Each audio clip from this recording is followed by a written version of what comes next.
Hello and welcome to video Q&A number 5. Now today's question is from Gemma, and this is her question. Hello Tutor Phil, I started a social work degree in September. I am currently feeling like a fish out of water as I have not studied academically since school, which was 18 years ago. I hear you. We have been set our first 1500 word essay on social work. Any help is appreciated. Okay, let's see what I can do. Here are the assignment details. Critically discuss a significant development in social work post-World War II. And now Gemma is writing, I have decided to look at the Seaborn Report 1968 as I briefly looked at this while doing an Open University course some time ago. My thoughts so far with regard to tackling this essay are as follows. And here are Gemma's thoughts. So she's saying, first I'll briefly describe the development, then I will talk about how and why it was significant at the time, then I'll talk about the report flaws, why certain things did not work, and finally I will answer this question, how does it link with social work practices today? Okay, excellent, very good. So here are my thoughts. First of all, it looks to me like you will be using the power of 3. Why is that? And I'll show you in a second. In the first part, you'll talk about how and why was the report significant at the time. In part B, you'll talk about the report flaws, right? Why certain things did not work. And finally, you're going to talk about how does it link with social work practices today. Okay, you're going to answer each one of these questions in each of these sections. Very good.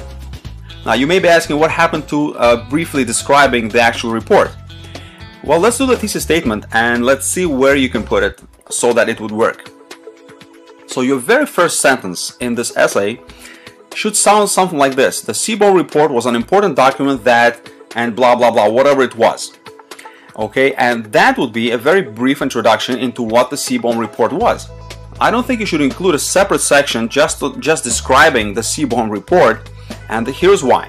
Because if you do, you will find yourself repeating stuff over and over in the rest of the sections. You see? Why is that? Because your entire paper is about the Seaborn Report.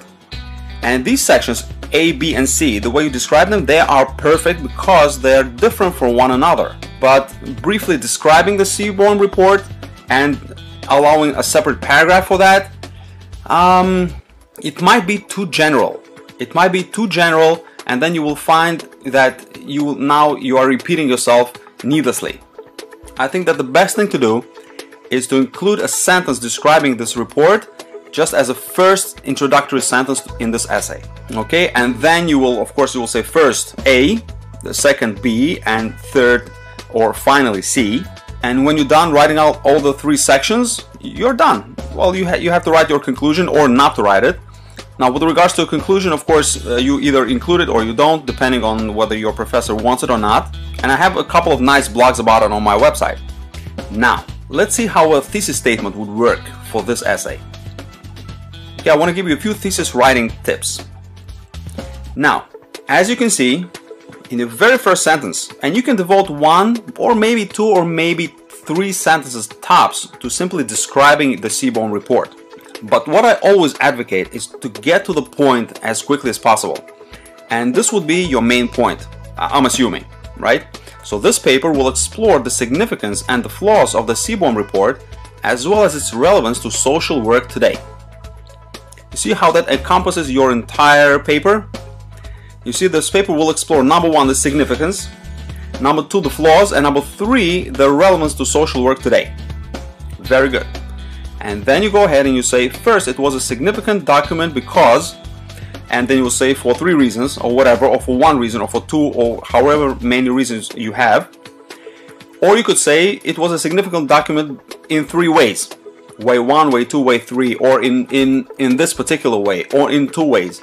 It's all up to you. I don't know how many ways you have. I don't know how much information you have for this report, right? But you customize it for yourself. I'm just giving you a bit of a template. Second, it had 3 severe flaws. 1, 2, and 3. Now again, it doesn't have to be 3. It's however many you have. Now if you have more than 3, like 7 or even 10, try to distill them into 3. Don't go overboard. A 3 is a very good, healthy magic number. And finally, it is relevant to social work today in the following ways: way 1, way 2, and way 3. And again, if you have more than 3, try to distill them into 3. If you have fewer than 3, maybe try to come up with 1, or write just 1 or 2. Doesn't matter. It's all up to you. Okay, I hope this was helpful, and I will see you in my upcoming video. Take care.